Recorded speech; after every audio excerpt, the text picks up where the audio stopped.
So here's a question for you. Are you a risk taker?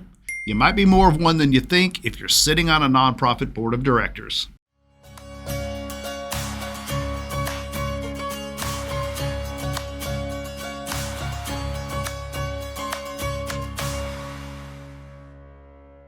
Hi, I'm Greg McRae, founder and CEO of Foundation Group, and welcome back to our 501c3 University channel, where we strive to make nonprofit issues understandable.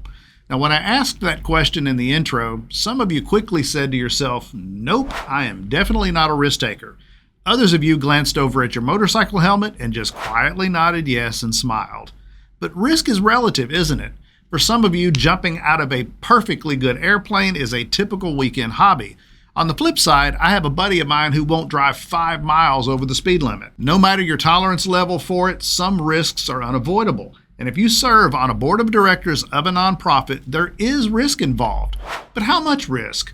Well, as always, that depends on the circumstances. But there are ways to reduce that risk, and today we're going to explore the top 5. The first way to reduce legal risk to your board members is to incorporate your nonprofit. Now, we did an entire video on this subject of nonprofit incorporation, and we'll link that below, and it's probably floating over my shoulder now too.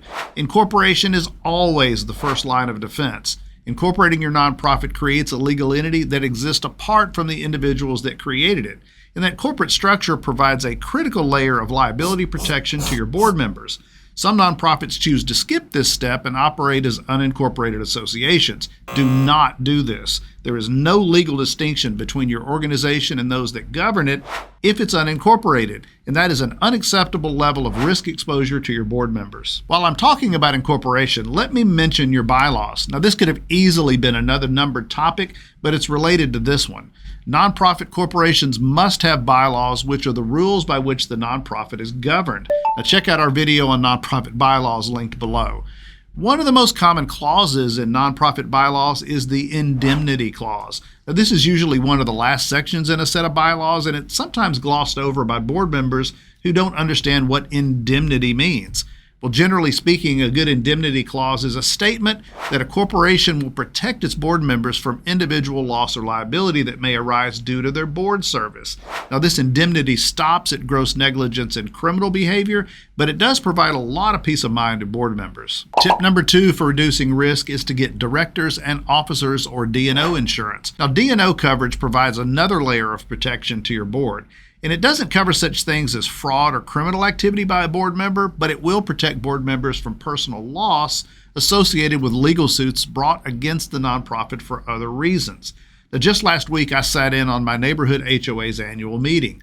Now, most years, this is an absolute snooze fest, and almost no one shows up. I was president of that board years ago, and there's nothing exciting that usually happens. Well, that is until this year. This year, the HOA and the individual board members are being sued for defamation by someone who lives in the neighborhood for something that was said in a community-wide email. Now, I won't go into detail because it's an actual pending legal case. Suffice it to say that it's a frivolous suit with no legal merit, and there's a 99.9% chance it's going to be tossed out of court. But it's still a huge burden and source of stress to the board members. And if it wasn't for D&O insurance, it could have been very costly for them to defend themselves. Now, there are multiple types of coverage available, so it depends upon the degree to which the nonprofit board already provides indemnity protection as to how much coverage you're going to need. But here's the really good news. The cost of coverage, it's usually pretty cheap by insurance standards. Be sure to check around with multiple carriers for the best rates and coverage. The third way to reduce risk for your board members is to have great policies in place. Yet again, here's another example of a whole topic we've covered before, so check out those links below. Here's the thing though, your nonprofit's policies and procedures can go a long way toward reducing risk, but it's not nearly enough just to have policies. Your board must know those policies and work to ensure they are understood and consistently followed by officers, directors, employees, and even your volunteers, maybe especially your volunteers. Our policy video goes over this in detail, but here are 6 key policies we definitely recommend. Number 1, a conflict of interest policy, a must-have. Number 2, a whistleblower policy. We recommend that highly as well. Number 3, records retention and destruction policy. Number 4, employee compensation policy. Number 5, a gift acceptance policy. Accept all gifts, right? Well, not necessarily.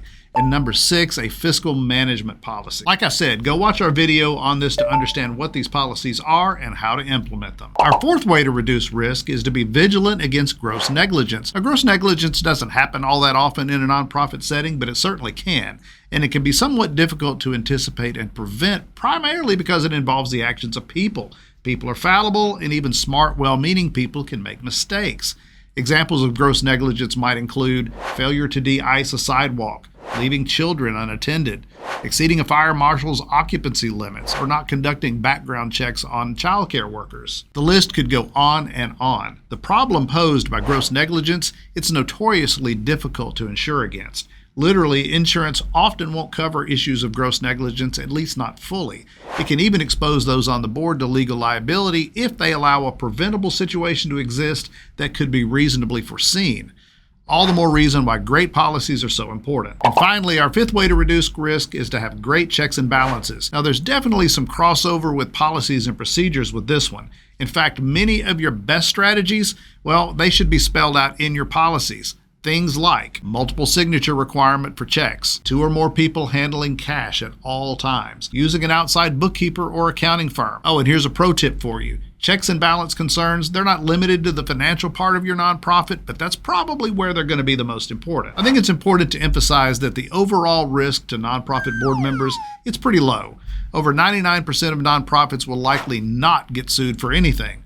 That said, legal exposure isn't non-existent. You can ask my HOA neighbors about that. To the extent that liability exists, it's essential that nonprofits do what they can to protect those who volunteer to lead their organizations. Well, I hope that helped you. We'll be back again soon with more great stuff. Now go serve your community. Hey, do me a favor and don't navigate away just yet. We would really appreciate it if you would hit the like button below, as it really helps get our content recommended to more people. Subscribe if you haven't already, as we have great content coming your way on a regular basis. Finally, you can click the little bell icon to be notified of new content when we post it. To learn more about Foundation Group, you can visit us on the web at www.501c3.org. Thanks, and we'll see you next time.